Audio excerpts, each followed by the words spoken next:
Welcome to Tampa Home Talk with your host, native Tampa real estate girl, Katrina Madewell, a full-time, passionate, out-of-the-box thinker, love for home ownership kind of realtor with over 21 years of combined mortgage and real estate experience. Tune in every week at this time for expert advice on everything you need to know about home ownership, finance, maintaining great credit, building wealth, and making your everyday life better, and how you can be financially successful today and tomorrow. Remember, love where you live or let Katrina fix it. Now, here's your host of Tampa Home Talk, Katrina Madewell. Good afternoon. Thank you so much for joining us here today on Tampa Home Talk. If you're joining us on one of our affiliate networks, stay tuned because we've got a great show lined up for you today. We're going to talk about 5 things you need to know to buy and sell a business. And so in and around the real estate space, as you can imagine, we come in contact with many, many people. And oftentimes I have gotten people that ask us questions like, hey, do you buy and sell businesses? And it's not my forte. So I've brought in an expert today in the field. His background is very amazing. He's worked for some big names that you might know, like Trump Organization and some of the flippy people that you see on TV and across the web. And I didn't know this, but you played professional baseball at some time, and I've known you for many, many years. I was trying to think how long it's been. Chris Lombardo is with us today. Thank you, Chris. Thank you, Katrina. Nice so to be how here. many years do we go back? I'm trying to think about this here.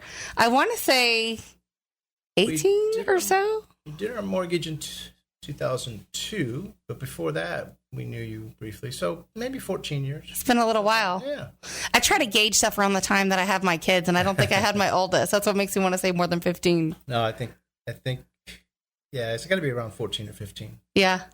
So thank you for joining us today. So what did I leave out with your background? Because I know you've got like a long profile of like so many things that you've accomplished and places that you've worked and people that you've helped. And then we're going to talk about some of the things you do and then get into our, 5 things you have to know. Okay. Sounds good. I'm definitely a little confusing. You're right.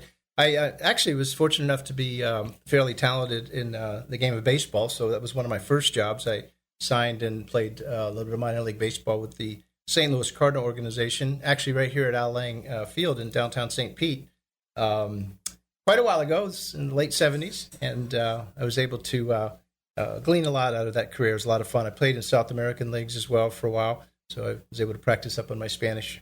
And so it was a good, short-lived, but a good lifestyle. But I had a background in the restaurant business and hospitality. So I pursued that when I was released from the Cardinals, and I love the industry. I love the service industry. It's tough work. It's hard work. It's 14, 16-hour days, but it was my passion, and I ended up becoming a part owner of a couple of different operations. And then when I met a nice lady that I decided to settle down with, we decided to start a family and everything. I got out of that industry because it's very tough on families, and I got into the food sale business.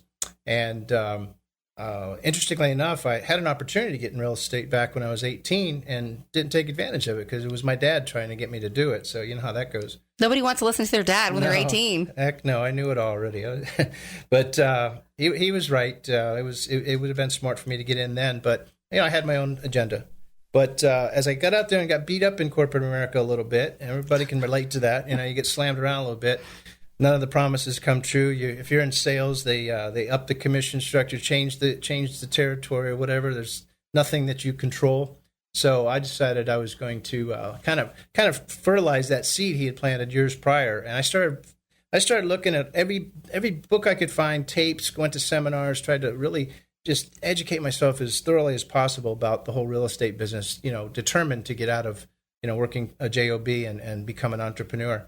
And come to find out that, nobody tells you how to do it from A to Z. So I finally met a guy that just took me by the hand, and he took me out there and got some properties under my belt and got it done. So then I got licensed. We started doing short sales. So kind of like you, I have a pretty diverse background, did mortgages also for a while, currently do some hard money lending. So, I've kind of run the gamut of just about everything you can do in the real estate world. But I found it quite interesting that my brother-in-law took his license, a Florida real estate license, and decided to park it with a business broker. Reason being, he had a business that this gentleman helped him sell. And I'm going to mention his name, Jim Parker. He's my broker right now, Boss Group International. Boss Group International is out of Claremont, Florida. And Tony, my brother-in-law, went to work for him. And he encouraged me to park my license with him as well. And so Boss Group International, it's all they do is buy and sell businesses? He's a broker, and we're intermediaries, and he has trained us to go out and coach people and teach people how to stage their business as sellers, how to teach buyers, what to look for and all in a good business, and evaluate the numbers and such. So with just a basic Florida real estate license, you're able to use it not just in residential, but you can use it in the business world too. So that excited me because I love being around entrepreneurial type thinkers, and I love small businesses. So naturally, my comfort zone was restaurants and bars and such. So. I was going to say it probably tied in very nicely with what your background was, and you already knew how to do that. So you can kind of have that same conversation with them. Well, exactly. Now I've sold coin laundries. I've sold a florist. I mean, most of it's been the restaurant business because one thing. They can't fool me, the sellers can't bamboozle me with some numbers that aren't making sense, because that's the whole business. If they don't have provable numbers, that's the key right there. That's what people are buying, I'm sure. Yeah, real buyers. Yeah, there's not much emotion involved from the buyer's standpoint when it comes to purchasing a business that they hope that they'll be profitable and their return on investment is going to be where they want. So they're numbers crunchers. So I tell the sellers, I said, you've got to have good provable numbers. So that's one of my criteria, or else I won't even take the listing. Right. So when you think about, like, for example, a seller, someone that says, I want to sell my business. And I imagine probably one of the hardest things to do is actually put a number on what that business is worth. Right? Absolutely. Unfortunately, there is emotion on that side because the sellers, of course, it's their baby, they always think it's worth way more than it is. And unfortunately, the statistics prove that, businesses are going to sell for somewhere in the ballpark, give or take. This isn't the exact science, but somewhere in the ballpark of about 40% of their gross annual sales. So that's usually, quite a sticker shock for them. And there's a flinch. And I look at them and I tell them, I just said, look, I'm reciting real statistics here. We're going to use that. We're going to use your discretionary income. We're going to look at all your earnings. I mean, all your earnings. You got to show me everything. Now, when you break stuff down, if you could just explain it for me in the most simplistic form. So when you talk about discretionary earnings, and you can use whatever you want as an example. We can use a restaurant if you want. Okay.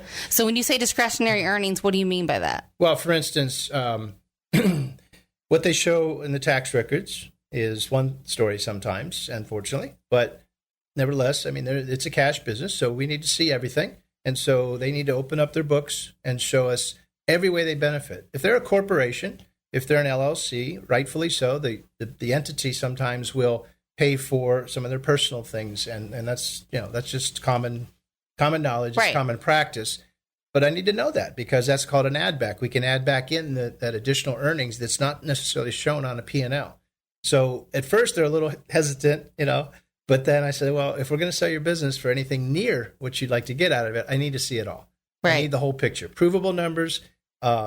We need to be able to sit down with a buyer that's serious behind closed doors, and you open up your books and share with them exactly how you benefit. Your owner benefit needs to be. And so then it's only a maybe 2 to 2.5 times multiplier on top of that.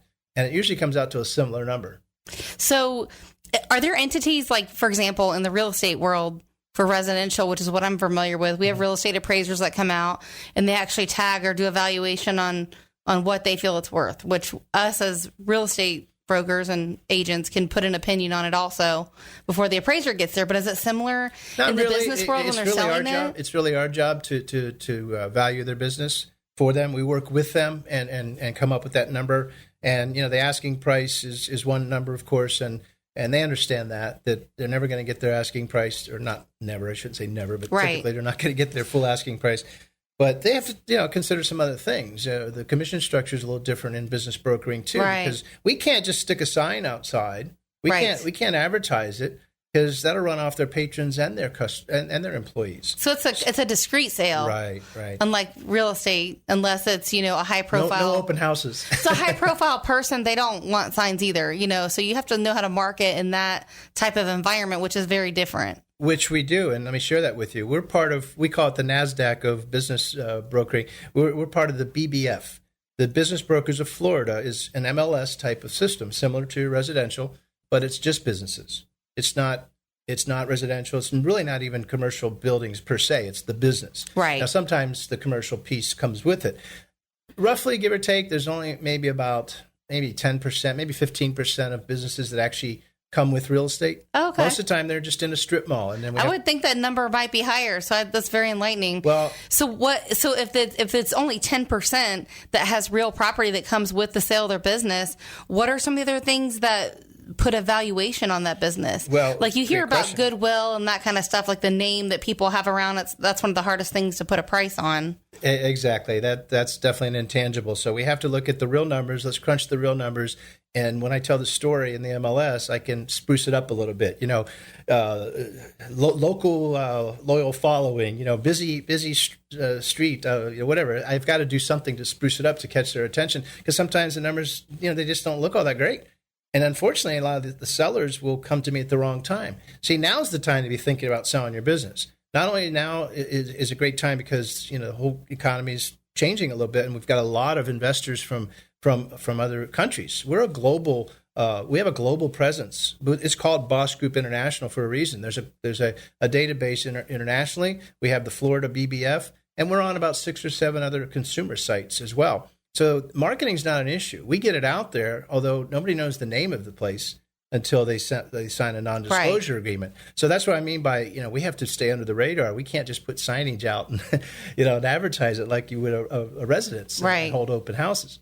So it's a different ballgame. And then as far as a great question, what you said, how do you value the goodwill? Well, if somebody's been in business 8 or 10 years, and each year the numbers are looking a little bit better, that tells a story right there. And that's why they need to be very open and transparent with their figures, because if they're proud of their business, but if they're hiding things, it's just a matter of time. Buyers are going to figure that out, So who are some of the people that you see that actually are ready to sell their business? The people that are trying to downsize or retire or move out of the area, or who are some of your traditional sellers?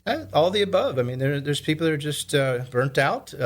We were talking about it earlier. I'll walk into a business and compliment them, even if I'm not all that fond of the business. I'm going to lead in with a compliment, and I let them know that I can help them expand their business, grow it, find another location. And they say one of two things. Sometimes they say, "Yeah, that sounds great. We're ready to grow. Let's find another place," and I can do that for them. Or they say, "Are you flipping kidding me? I'm ready to I'm ready to get out of this business." Yeah, and so I flip my hat and I say, "Well, it just so happens I can help you with that too." Well, once I look at the books and I see where they're at, if they're really, really hurting, we've met at the wrong time. They're sliding down the slippery slope. They've waited way too long. It's already so difficult to sell a business. Only about 20% of businesses sell. Those are the stats. Wow. So, yeah, it's tough enough. That's kind of a low number. It really is. When you think about it from a real estate perspective, there's so many emotions tied to a home. Right. So if someone, needed to sell and it was only 20%, people would be like, wow. Yeah. Well, that's the thing, because there is very little. There's some emotion. You might get a young person, say straight out of culinary school, whatever, they've got a few bucks and they want to buy their first restaurant. And they walk in, they feel, really, really warm and fuzzy about a place. That's a possibility. That's very rare. So it has to sell on the numbers. It has to really be a business. And I noticed that you said something about staging a business earlier, and we're going to talk about that when we come back after a quick break, because that is an interesting concept and one that we've had on the show before, but a little bit different when you come to think of buying and selling a business. Yeah. This is Katrina Madewell. You're listening to Tampa Home Talk. Stick around. We'll be back here in just a couple minutes. We got some great information coming up, so hang around.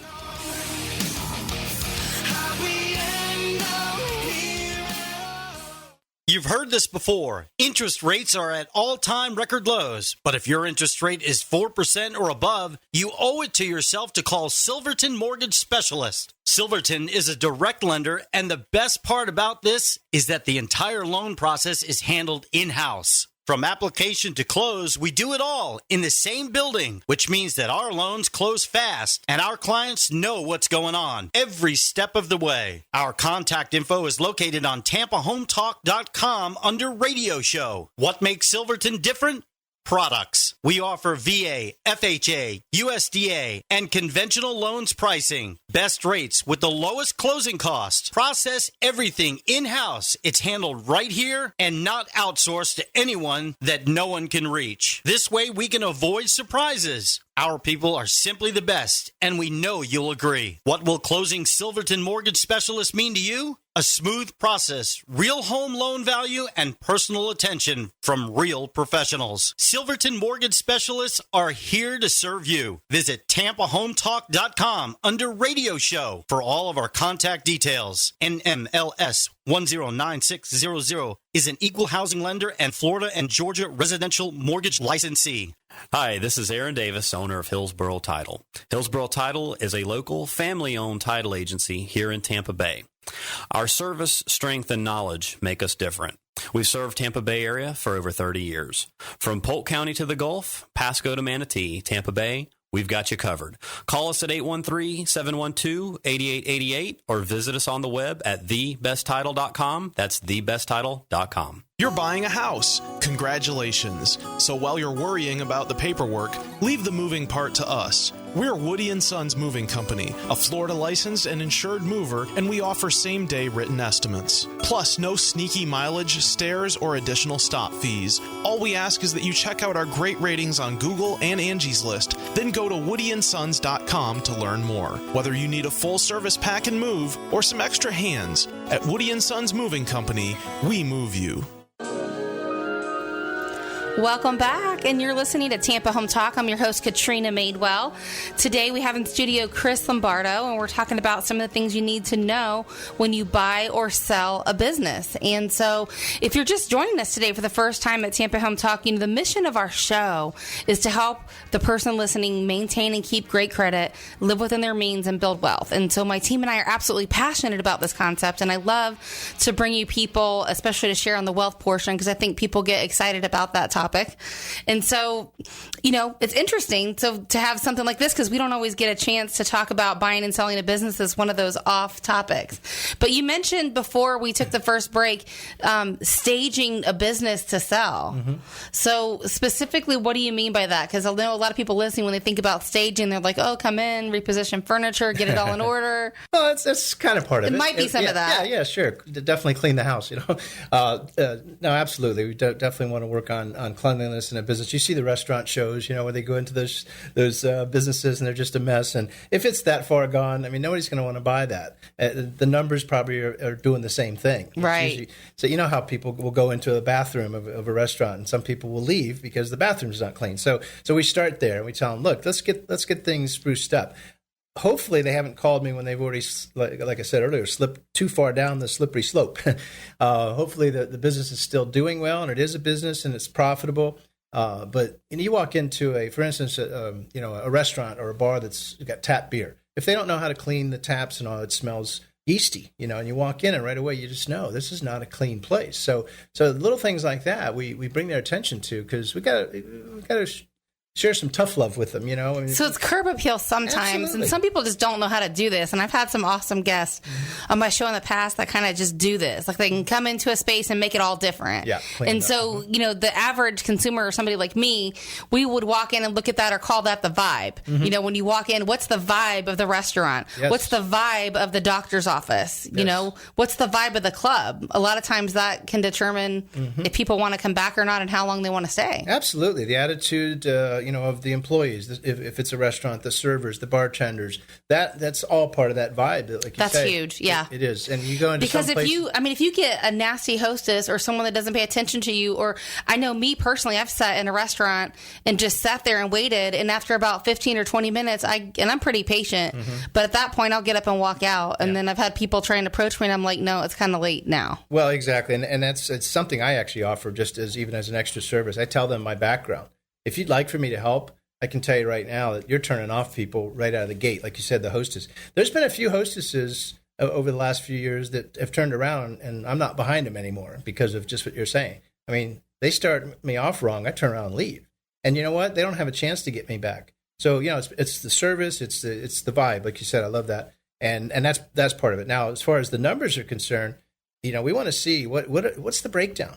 If they have a restaurant, let's say, again, the breakdown of food sales versus liquor sales, that's important because there's more profit in one area than the other. So, how can we stage more profit in food sales or liquor? No, there's more profit typically in liquor. Okay. So we want to see the mix. If they have an SRX license, which means that they have to sell 51% food, then if they're only at 55%, then they're selling a lot of liquor. So that's probably pretty profitable. But if they're selling 85% food, then the profit margins probably aren't as good typically. And that can vary. Sometimes there's it's not always that way. However, it's important that they have a good lease, that the landlord is on board. I told you earlier, I want to meet the landlord. About this earlier. Let me meet the landlord because the landlords can be deal killers. They really can. It's interesting because you said it was 10% have come with real I property. don't have that exact science, but or something like that, 10 to 20%. Majority of businesses that are sold are typically in strip malls.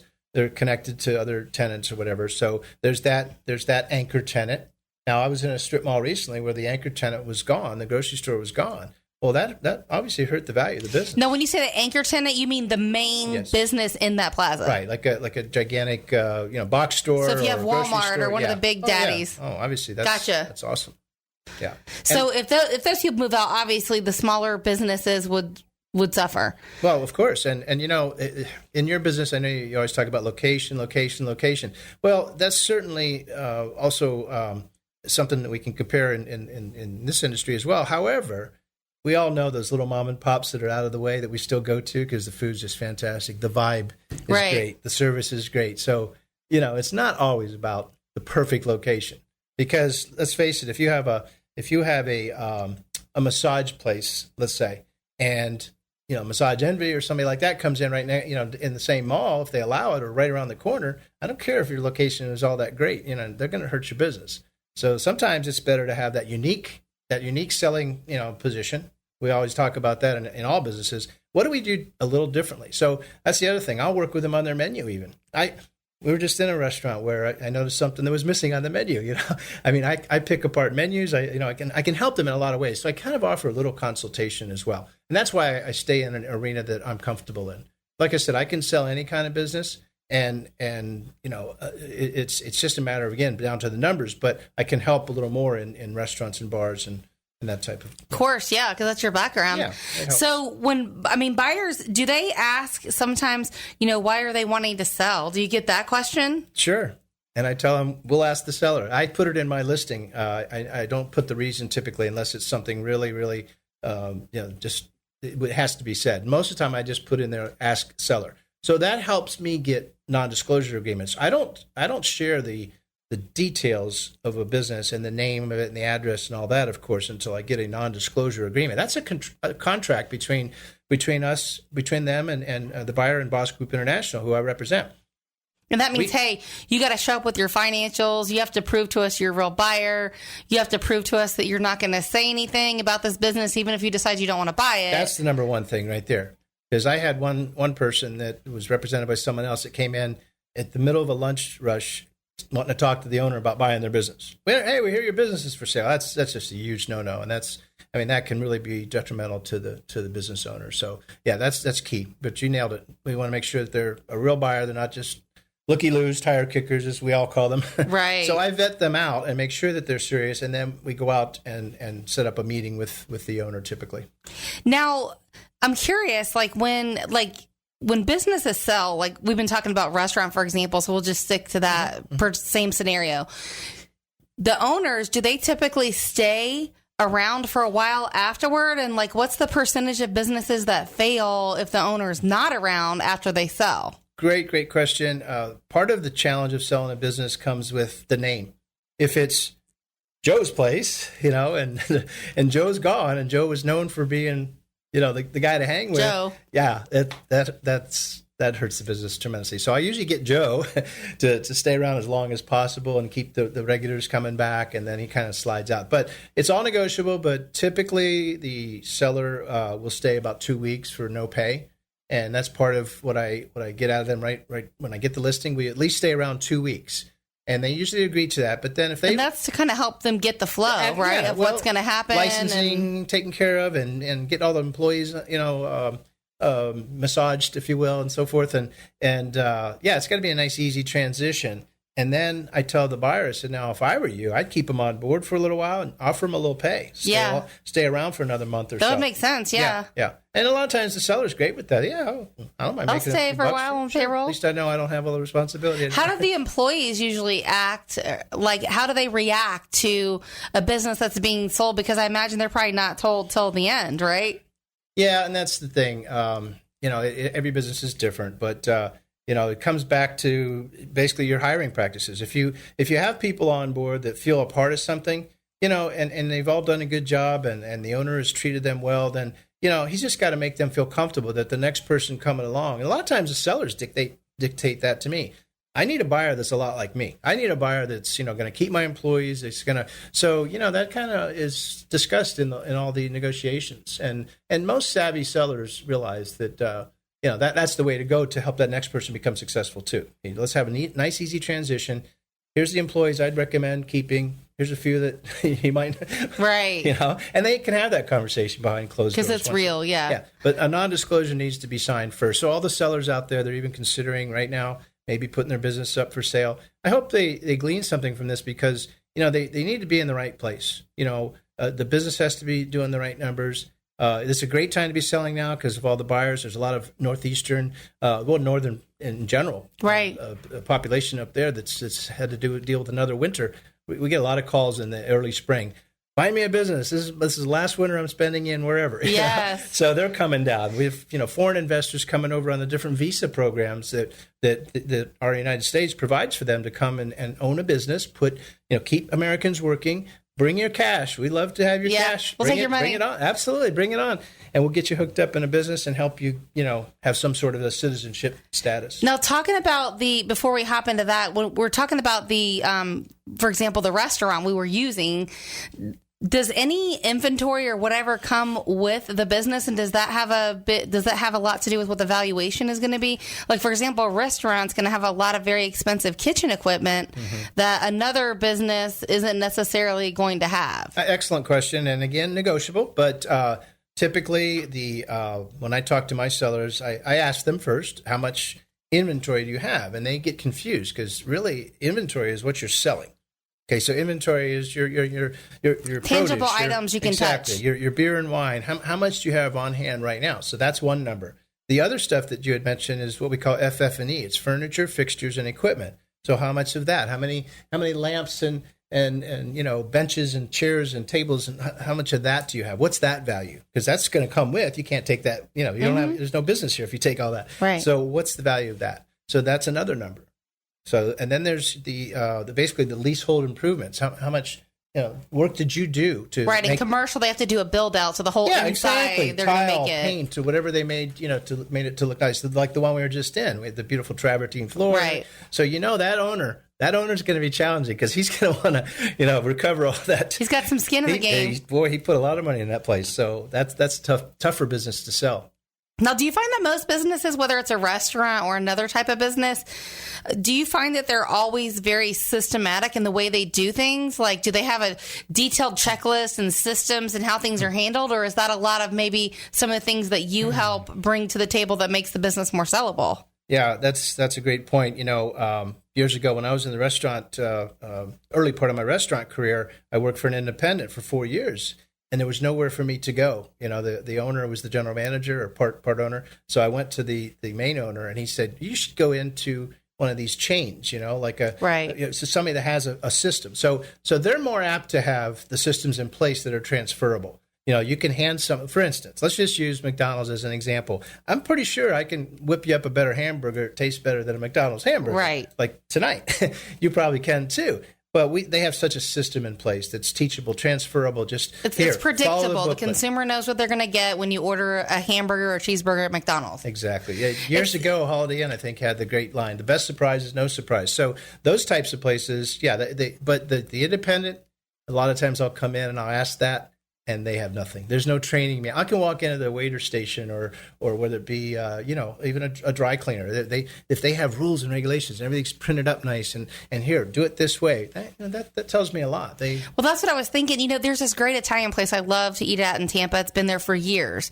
And it has, a name, like you said, Jim or Jason or Joe or whatever. Mm-hmm. It's one of those places. It's not a chain. It's a small little place. Mm-hmm. And old man Gino used to have it. Now his son Michael has it. And it's been interesting to watch it, but they have to have like the same systems or at least recipes that they follow because the food has always been the same. It's been consistent for years. And that's unusual, especially what you just said from a father to a son. A lot of times the son will come along and say, I got this, Dad, Right. And he starts changing bit. things. That happened to me in a partnership one time, and I couldn't believe that the chef was wanting to change everything. Right after we got a phenomenal review from a restaurant critic over in Orlando, he wanted to make changes to make things speedier.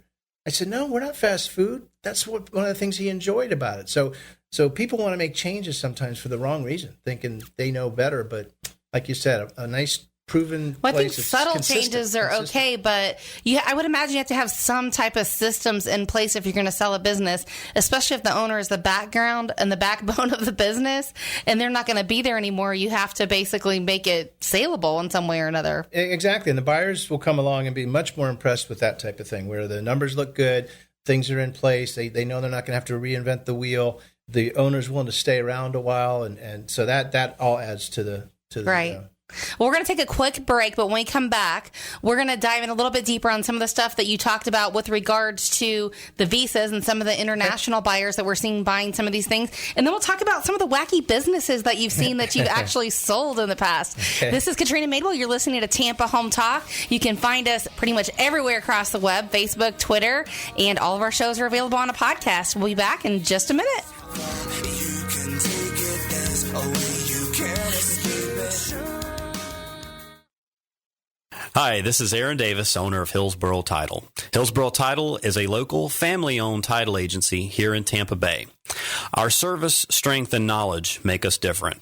We've served Tampa Bay area for over 30 years. From Polk County to the Gulf, Pasco to Manatee, Tampa Bay, we've got you covered. Call us at 813-712-8888 or visit us on the web at thebesttitle.com. That's thebesttitle.com. You're buying a house. Congratulations. So while you're worrying about the paperwork, leave the moving part to us. We're Woody & Sons Moving Company, a Florida licensed and insured mover, and we offer same-day written estimates. Plus, no sneaky mileage, stairs, or additional stop fees. All we ask is that you check out our great ratings on Google and Angie's List, then go to woodyandsons.com to learn more. Whether you need a full-service pack and move or some extra hands, at Woody & Sons Moving Company, we move you.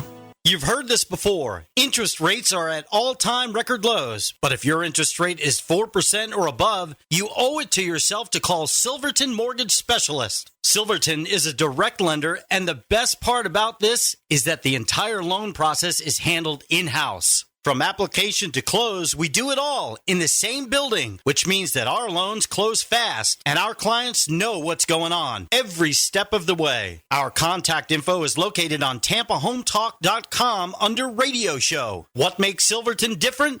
Products. We offer VA, FHA, USDA, and conventional loans pricing. Best rates with the lowest closing cost. Process everything in-house. It's handled right here and not outsourced to anyone that no one can reach. This way we can avoid surprises. Our people are simply the best, and we know you'll agree. What will closing Silverton Mortgage Specialist mean to you? A smooth process, real home loan value, and personal attention from real professionals. Silverton Mortgage Specialists are here to serve you. Visit TampaHomeTalk.com under Radio Show for all of our contact details. NMLS 109600 is an equal housing lender and Florida and Georgia residential mortgage licensee.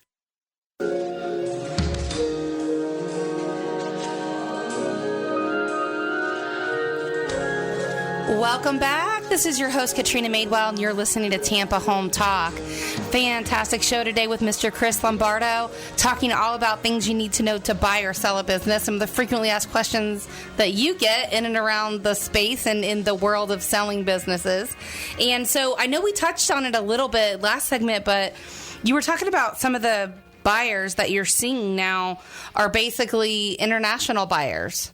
Yes, seeing absolutely. a big pool. And it's the same, I think, on the residential side, too. But I imagine on the business side, you'd see many, many more. Well, and that's why I work with realtors as well, and we complement each other. I get referrals from people that are in the residential side because they're dealing with a foreign investor that comes in and buys a $1 million home, and they'll ask, do you know anybody that sells businesses? We need a business as well, and I'll get a referral from a residential realtor, and vice versa. It's a give and take. But yes, there's people from all over this globe that would love to come and enjoy the lifestyle that we have here as Americans. So one of the things that they have it there, as an opportunity is if they're on, and there's a lot of different classifications. It's another whole show probably, but just basically, there's different types of visa programs where they'll qualify. For instance, if they own a business currently in their home country, they have to keep it up and running, but they'll come and buy another one here. Well, Jim Parker, my broker, is an international mogul. I mean, this guy has been working in the international arena for years and years, and he's got this down to a science. I mean, he knows exactly what kind of business would fit, a certain type of investor or whatever. And we advertise globally. So that's one of the distinct advantages we have at Boss Group, in that we really specialize in that foreign investor market. So how much does somebody need to buy a business? Like, what's the minimum amount?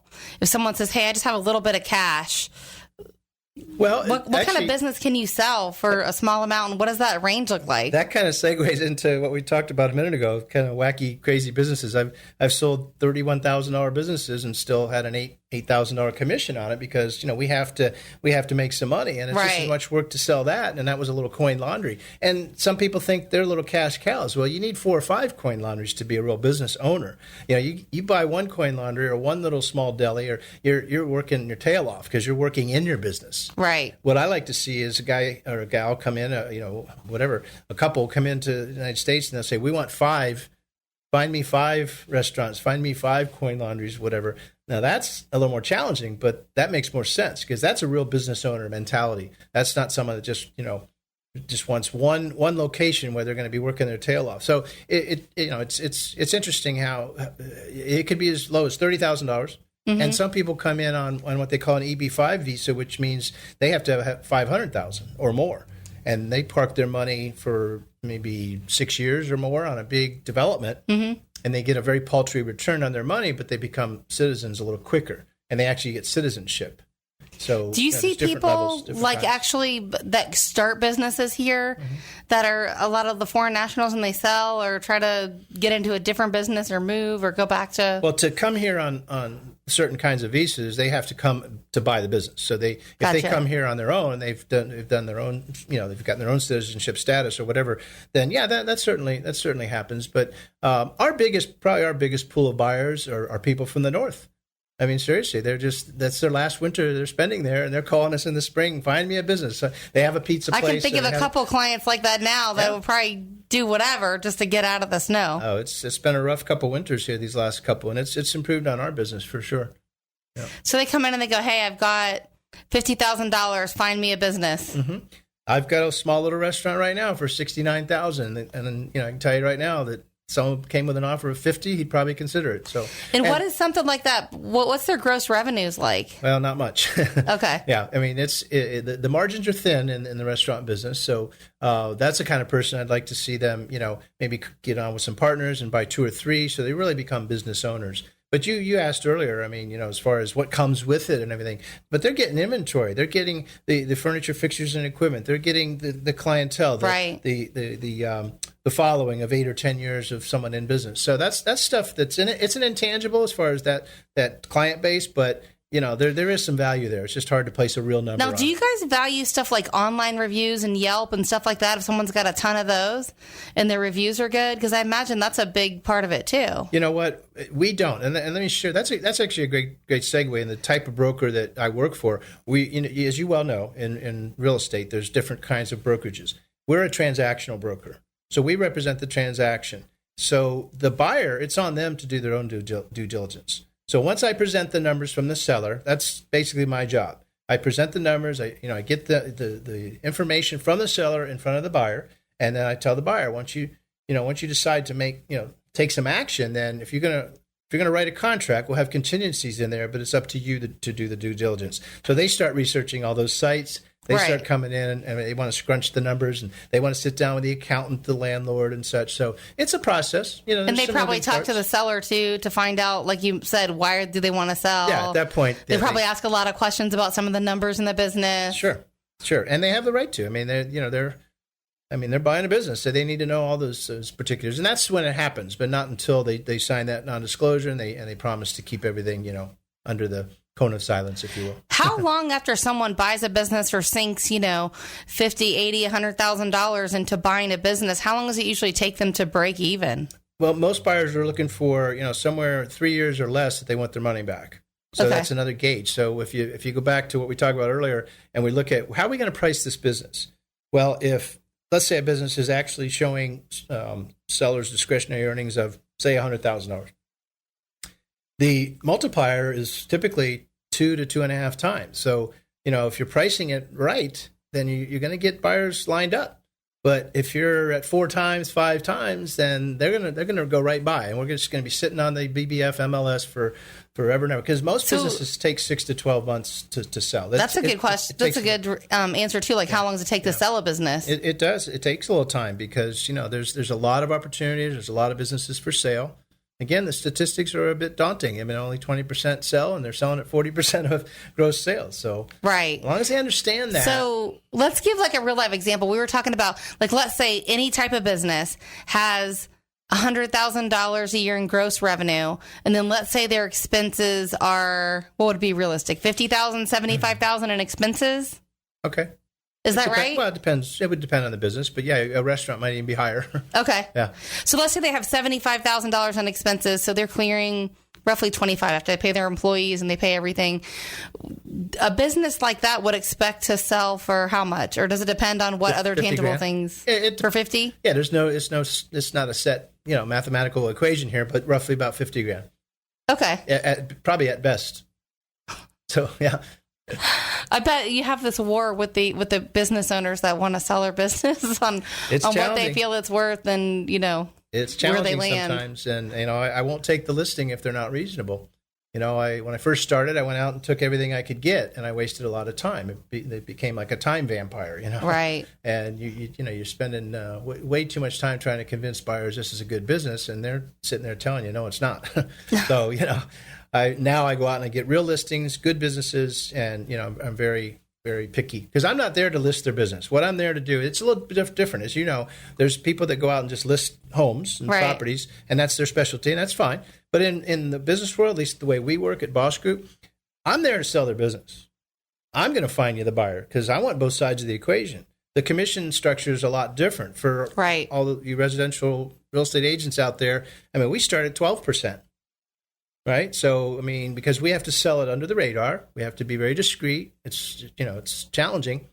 There's a lot of moving parts, but we need to make good a living. But yeah, you're saying it's 6 to 12 months before you ever sell a business. Right. That's a lot of time and man hours into something to finally have it come to fruition. Exactly. So what? I think I lost my train of thought. I was going to ask something specific, but whenever I lost my train of thought. I don't even know what I was going to say, Chris. I'm totally off the cuff. Well, I think we pretty much covered the buyer's side and what it takes to stage a business properly. I just want to make it very clear that that it's such a great time to be putting your business up for sale right now. If anybody's out there ready, then I'd be glad to help them. But don't That's what I was going to ask you. Don't come to me when it's sliding down the slippery slope. So who does this? Who are some of the people that do what you do?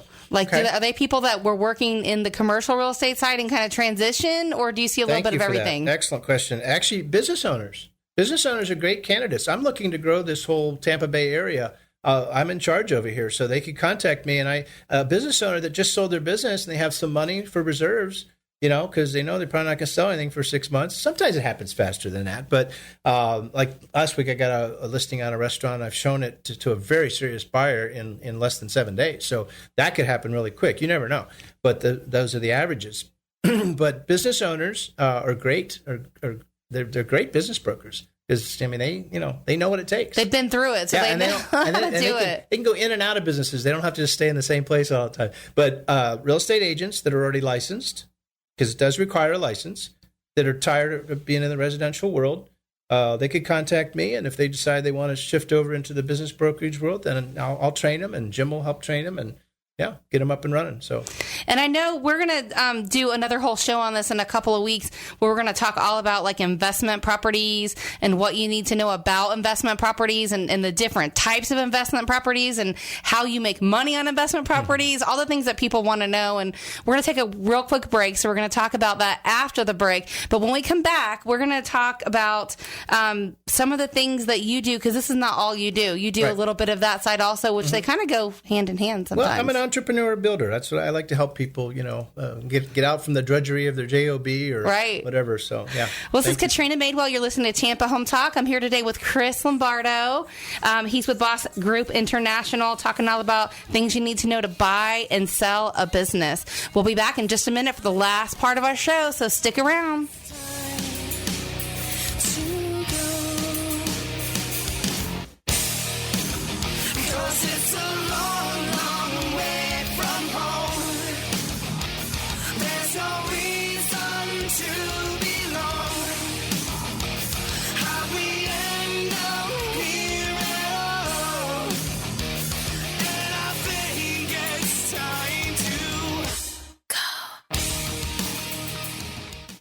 Hi, this is Aaron Davis, owner of Hillsborough Title. Hillsborough Title is a local family-owned title agency here in Tampa Bay.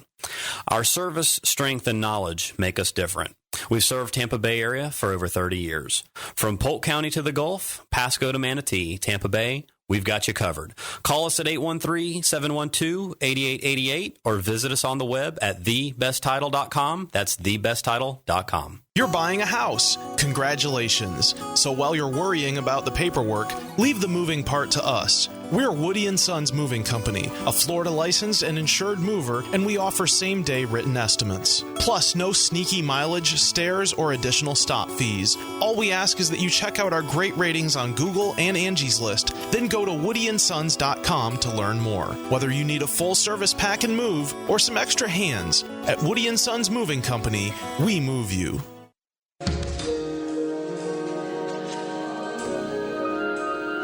Welcome back. You're listening to Tampa Home Talk, and I'm your host, Katrina Madewell.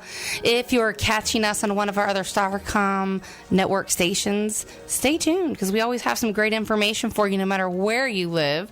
And today in studio, we have Chris Lombardo wrapping up our show.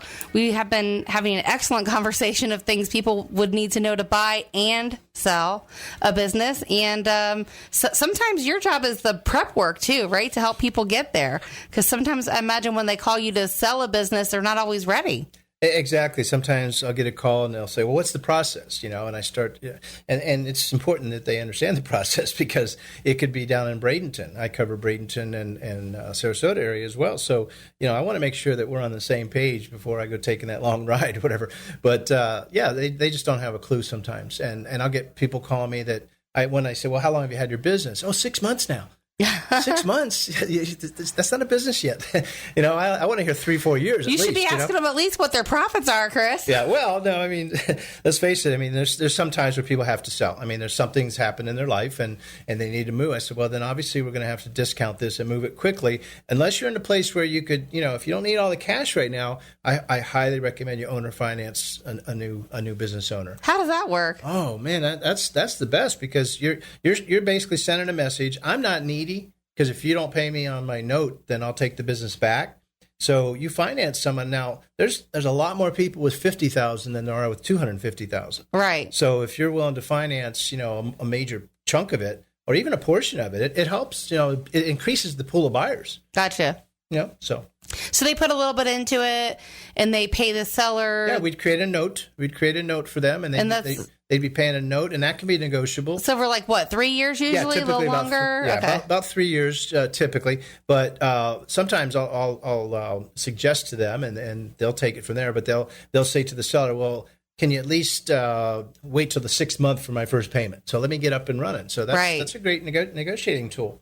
That makes sense. Yeah, if you don't have that extra, note. And are the owners sticking around a little longer in that scenario? Well, there you go. See, now, and then that's the other thing I tell them. Now, you want them to be successful, right? So stick around to help them. That helps me convince them to stay around. Exactly.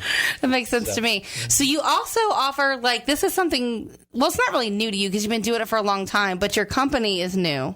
Well, yeah, I just reformulated my program. I love to help people, like I said, become entrepreneurs, whether they're buying an existing business or creating wealth from investing in real estate. I'm in real estate. I'm all in.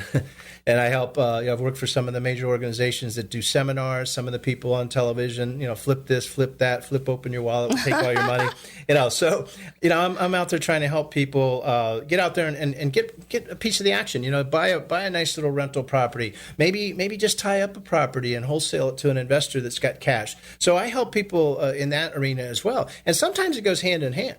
See, someone that's maybe wanting to come on board and become a business broker, I'll teach them my other program too, so they don't have to hold on to another job because it takes a little while to really, have some steady income in business brokering. So maybe they want to do some other things with me, and I'll teach them with my Synchronized Success System is the name of my company, and I teach them how to control property, to sometimes own it. Maybe we do get some hard money, which I can help them find, and we fix up a house and flip it for a profit. Maybe we start getting into some lease options for an intermediate type plan, 2 and 3 year plan where people are trying to get back on their feet. Right. You do a lot of that. You help people. So we look for people that maybe have $8,000 or $10,000 to put down, but they can't get the house of their dreams because they just can't get their credit there yet. So they need a little time, and time heals. Mm-hmm. So, we teach people how to do lease options. And then there's that buy and hold strategy that can be long term. Right. And that's and we're going to share a lot about this in another show in a couple weeks. But I imagine the hardest part for some people where they get frozen is just where to start. Like, how do I find the deal? What's the right house? How do I know I'm not getting ripped off? And if you're not well versed in this industry or see like a million properties a week for somebody like me, for the layperson, I imagine that's probably the hardest part. Well, it is. And what's interesting about it is most programs teach people. And people get excited about when they watch television or whatever. Oh, look, they make it look so easy. I just go get a property, I fix it up, and make a fortune. Yeah, good luck with that. I mean, there's so many intangibles. There's so many things that they have to know before that. Plus, I want them to have an exit strategy. My strategy starts on the buyer's side. I teach them how to find buyers that can get them out of it. They have to have an exit strategy. I don't let my students or my enrollees or any of my partners, I don't let them even get a contract on a house unless they already have the exit strategy. So someone's there waiting to buy it from them. So it might just be the paper. They might just be wholesaling, a property for cash, but they may be fixing and flipping, but they already have someone that's ready to move into that house. But part of your deal is a little bit more like a consultant because you sit with them hands-on, one-to-one for at least a couple days. Well, exactly. I'll go out and work with them for 2 full days, and that's just the start of things. So you're in the trenches with them, showing them how to do it. Yeah, unlike some of these programs, they send them out some mentor or whatever, and they coach them for a day or two, but then they leave them hanging. We go to the first 2 deals together, and we joint venture and get 2 deals under their belt, and then they can decide, well, I got this, Chris. Thank you for all the training. I'm off on my own. Well, they pay me a little bit of an enrollment fee for my knowledge, and I have a 9-step program that they can just plug into all the contracts, all the disclosures, the addendums, all the things you need to put proper deals together. Even right down to scripts, phone scripts, how to talk to buyers, how to talk to sellers. And so it's a real hands-on training. Yeah.